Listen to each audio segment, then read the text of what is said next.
Firewatch, a masterclass in writing and narrative interaction. Firewatch was released back in 2016, and since then I have yet to come across another video game whose storytelling and writing could even begin to compare.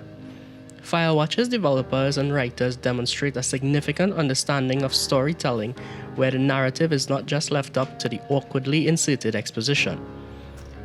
Firewatch's strong use of realistic adult-oriented dialogue, together with a unique and immersive art style, as well as clear, streamlined game controls, allow for Firewatch to pull you into the experience while strapping you in as it took you on a roller coaster of emotions across the game's fantastically written story.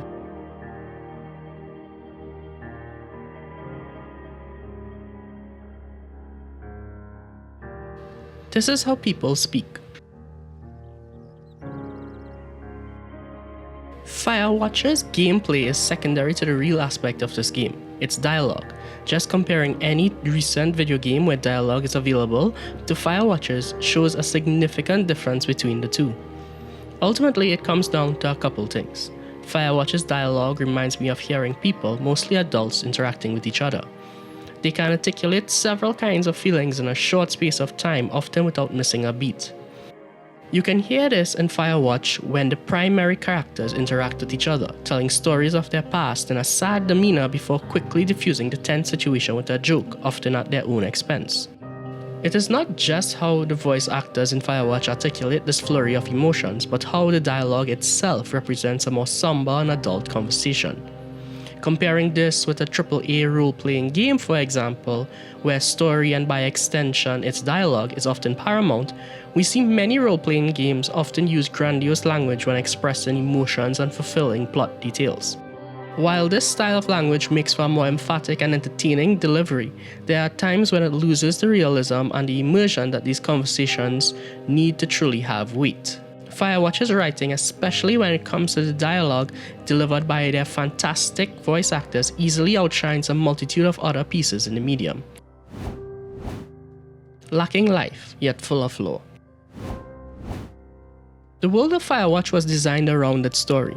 Every piece of the world that you can interact with in Firewatch gives you a more in-depth view of the world around you. The world of Firewatch was so filled with lore pieces that only the plot unfolds in a very natural way, where the dialogue prose declaring what you should be doing in the game world, where you should be going, following the path the dialogue sets you on, and you will find numerous objects that are interactable. These objects may contain lore that sets the stage of the days and years past. There were times when the objects revealed pieces of information that one might consider a red herring. Something to keep you thinking, is it part of the story or am I just imagining this? There's something that needs to be said about the art style that was chosen by the developers. The environment was always alive with color and flora that spread itself as far as the camera could see. Each time the plot took you to another time or another day, the environment would be accentuated and eventually burst with an astonishing amount of color and vibrance, which only served to enhance the immersion set forward by the narrative. Though you were often the only object in the world that moved with any real sense, the game's atmosphere, set pieces, and choice of artistic color palettes made the game's simple choices impactful and brought a sense of immersion that is often missed in other experiences. Push to talk. No interactive media is complete without the interactive part. Firewatch simplifies the gameplay found to just a few buttons. A button to select dialogue options, a button to pick up items, a button to map. Standard movement controls. It is this simplification of the control scheme that ensures a player is engrossed with the subject at hand, the dialogue and writing.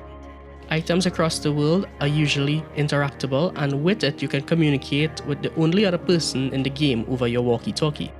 This provides additional story details, world-building pieces, as well as obscure lore that helps add substance to other aspects of the game. Selecting a dialogue option from the branching options usually have you sitting there as you listen for the next prompt.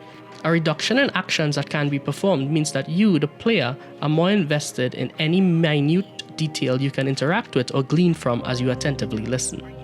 This trend continues even in more intense scenes of the game. The control scheme, because it was so intuitive to begin with, fades into the background during the initial phases of the game, and by the time the mid-game arrives, the controls become more of a reflex than anything else. This simplified control scheme allows for more of the experience of the game and the writing to be digestible by the user without the end user realizing it.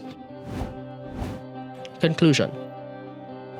Firewatch is a masterclass in writing and immersive narrative world building. The game's core dialogue, adult-oriented writing, immersive art style with clear set pieces that allows for more narration and world building to be snuck in between plot points, and a clear, concise control scheme that sets the user up to be comfortably engrossed as the plot unfolds. Firewatch comfortably demonstrates a deep understanding not only of the kind of game it is, but of the story it sets out to tell. Firewatch is an experience that should not go unexperienced. Hi everyone, thanks for watching. Please like and subscribe if you like what you've seen and want more. Also, you can read this as well as some more exclusive articles that isn't made into video format by heading to voidzeromedia.com. Thank you very much for watching.